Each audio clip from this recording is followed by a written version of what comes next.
Hopefully you now have a stronger understanding of health education and how important it is, and you'll resolve to incorporate it into your classes. Couple of last thoughts. Lesson planning. Don't get into the habit of having your students do things simply because it fills the time or just because it's fun. A good teacher is one who thinks through a systematic plan for his or her students. A good teacher is one who has written out creative lesson plans that revolve around well thought through objectives.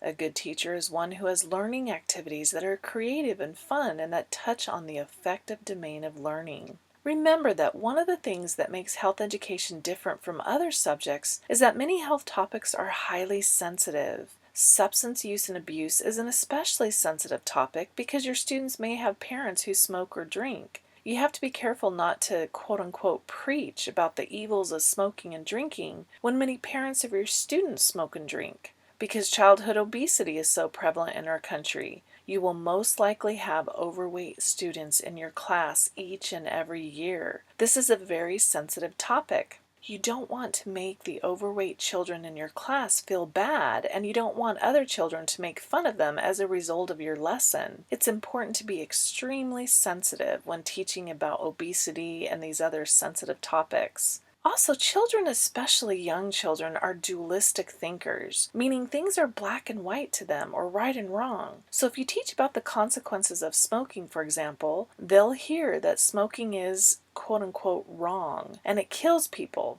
which means to them that their parents are wrong and their parents will be killed if their parents smoke. So your students will preach to their parents and their parents might become irritated and you might get a phone call. It's very difficult to teach such topics to children in such a way that they won't judge others who engage in unhealthy behaviors. I don't think you should necessarily water down the consequences of these topics just so your kids don't have a cow when they see someone light up a cigarette or whatever. But you need to explain that everyone has a choice as to which healthy behaviors they're going to adopt. It's easier said than done, especially with young children, but getting them to worry about themselves and make their own choices is critical when teaching about such sensitive, value-laden topics. Teachers can have a huge impact on the health behaviors of children and our adolescents, behaviors that will affect them well into their adult years. It's understandable that you as a teacher can only do so much when it comes to your students' healthy behaviors. For example, regarding their nutrition, you don't do their grocery shopping, you don't prepare their meals, you don't decide where they're going to eat or how much they eat, etc. But one thing you can do is educate your students, who will then hopefully educate their parents or caregivers. Kids sometimes have a lot of influence on their parents.